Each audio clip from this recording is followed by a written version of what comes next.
ശൈത്താൻ്റെ ശർറ് കൂടുതലായി ബാധിച്ചു കാണുന്നത് സ്ത്രീകളെയാണല്ലോ.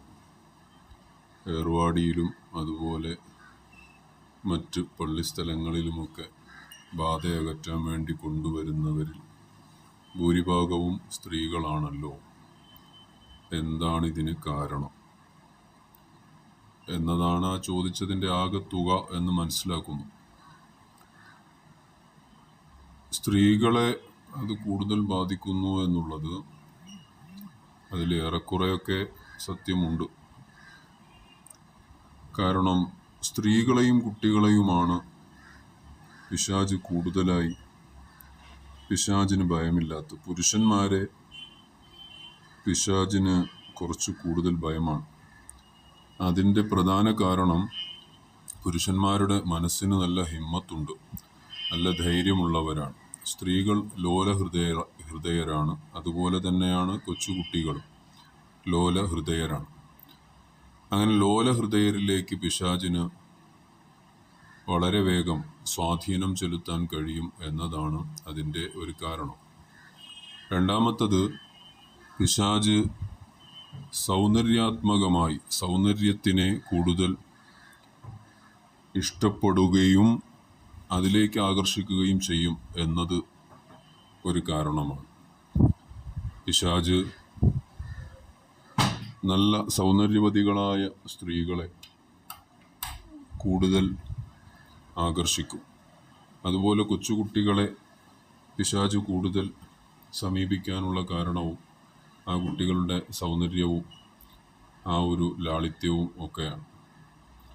സൗന്ദര്യമുള്ളവരെ കൂടുതൽ പിശാച് ആകർഷിക്കും എന്നതും നമുക്ക് കിതാബുകളിൽ നിന്ന് മനസ്സിലാക്കാൻ സാധിക്കും. അതുകൊണ്ട് തന്നെയാണ്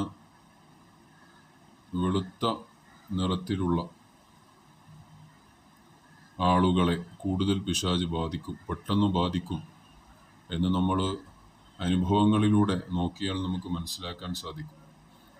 എന്ന് പറഞ്ഞാൽ അത് മാത്രമെന്നല്ല, അധികമായി പെട്ടെന്ന് സാധ്യത കൂടുതലാണ് എന്നതാണ് അതിൻ്റെ ഒരു കാരണം.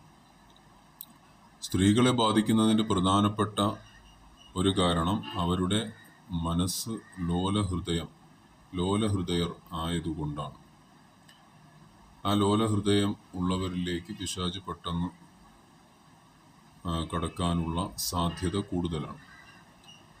രണ്ടാമത്തേത് സൗന്ദര്യം. മറ്റൊന്ന്, അവരുടെ ഈ ഋതുമതികളാകുന്ന സമയം, ഒരു മാസത്തിൽ ഖുർആൻ തൊടാൻ പാടില്ലാത്ത, നിസ്കരിക്കാൻ പാടില്ലാത്ത, നോമ്പെടുക്കാൻ പാടില്ലാത്ത കുറച്ച് ദിവസങ്ങൾ, ഋതുമതികളായി തീരുന്ന ദിവസങ്ങളുണ്ട്. ആ ദിവസങ്ങളിൽ പൊതുവെ നിസ്കരിക്കാൻ പാടില്ല, നോമ്പെടുക്കാനും പാടില്ല. ഇപ്പോൾ ചില സ്ത്രീകൾ തീരെ ദീനിൽ നിന്നും വിട്ടു നിൽക്കുന്ന അവസ്ഥയുണ്ടാവും. കാരണം ഖുർആൻ എടുക്കുന്നില്ല, നിസ്കരിക്കുന്നില്ല, നോമ്പെടുക്കുന്നില്ല.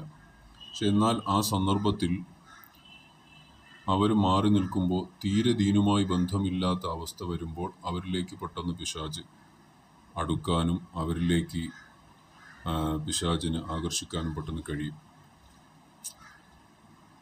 നല്ല ബുദ്ധിയും അതുപോലെ നല്ല ബോധവുമുള്ള സ്ത്രീകളാണെങ്കിൽ ആ സന്ദർഭത്തിൽ ഓതാൻ പറ്റാത്ത അല്ലെങ്കിൽ ചൊല്ലാൻ പറ്റുന്ന ദിക്റുകളുണ്ട്, സ്വലാത്തുകളുണ്ട്, അതൊക്കെയും ധാരാളമായി അധികരിപ്പിക്കണം.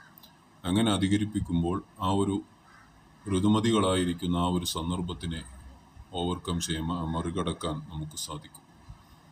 അപ്പോൾ പിശാച് ആ ഒരു സന്ദർഭത്തിൽ അടുക്കുകയില്ല. ലോലഹൃദയരായ സ്ത്രീകളിലേക്ക്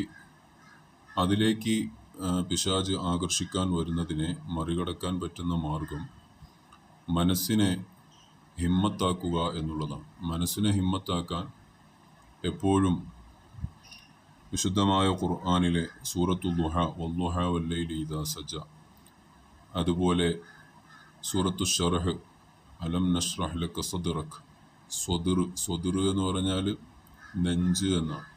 നബി സല്ലല്ലാഹു അലൈഹി വസല്ലമ തങ്ങളുടെ നെഞ്ചിനെ പറഞ്ഞുകൊണ്ട് അല്ലാഹു തആല ആരംഭിച്ച സൂറത്താണ് സൂറത്തു ശറഹ്. ഈ രണ്ട് സൂറത്തുകളും എല്ലാ നിസ്കാരത്തിൻ്റെ ശേഷവും അല്ലെങ്കിൽ ഒരു ദിവസത്തിൽ ധാരാളം സമയം കിട്ടുന്ന ആ ഒരു സന്ദർഭങ്ങളിലൊക്കെ നെഞ്ചിലേക്ക് ഊതിയാൽ മനസ്സിന് നല്ലൊരു ധൈര്യവും ഹിമ്മത്തും ലഭിക്കും. പിശാചിൽ നിന്നും രക്ഷ നേടാനും സാധിക്കും. ആ ലോലഹൃദയരായതുകൊണ്ട് പിശാച് കടക്കുക എന്ന ആ ഒരു വാതിൽ നമുക്ക് അടച്ച് ഇടാൻ സാധിക്കും എന്നതാണ്. അപ്പോൾ അത് പ്രത്യേകം ശ്രദ്ധിക്കുക. പുരുഷന്മാരെ ഈ കാരണം കൊണ്ട് പുരുഷന്മാരെ ബാധിക്കില്ല എന്നല്ല, ഇതേ ഒരു സ്ത്രൈണ രീതിയിലുള്ള പുരുഷന്മാരെയും ബാധിക്കുന്നതായി കാണും. നല്ല ഹിമ്മത്തും ധൈര്യവും ഉള്ളവരാണെങ്കിൽ അവരെ പൈശാചികമായ ഷറുകൾ ബാധിച്ചാലും അധികമായി പിടിച്ചു നിൽക്കാൻ കഴിയാതെ അത് സ്വമേധയാ മാറിപ്പോകുന്നതും കാണാം. അല്ലാതെ വരുമ്പോൾ ചെറിയ ലോലഹൃദയരാകുമ്പോൾ അവരെയും ബാധിച്ചു കഴിഞ്ഞാൽ അവരെ നന്നായി ബുദ്ധിമുട്ടിക്കുകയും പ്രയാസപ്പെടുത്തുകയും ചെയ്യുന്ന ഒരു രീതി കാണാൻ സാധിക്കും. അപ്പോൾ ആ പറഞ്ഞതിൻ്റെ മറുപടിയുടെ ആകത്തുക പറഞ്ഞു, സ്ത്രീകളെ ബാധിക്കുന്നതിൻ്റെ പ്രധാന കാരണം അത് ഒന്ന് ലോലഹൃദയരായതുകൊണ്ടും മറ്റൊന്ന് സൗന്ദര്യം ആകർഷിക്കുന്ന വിധത്തിലുള്ള സൗന്ദര്യം ആയതുകൊണ്ടും ആണ്. അതുപോലെ കൊച്ചുകുട്ടികളിൽ സൗന്ദര്യം നല്ലതുപോലെയുള്ള കുട്ടികൾ, ലാളിത്യം കൂടുതലുള്ള കുട്ടികളെയും ബാധിക്കാൻ സാധ്യത കൂടുതലാണ്. ഇൻഷാ അല്ലാഹ്.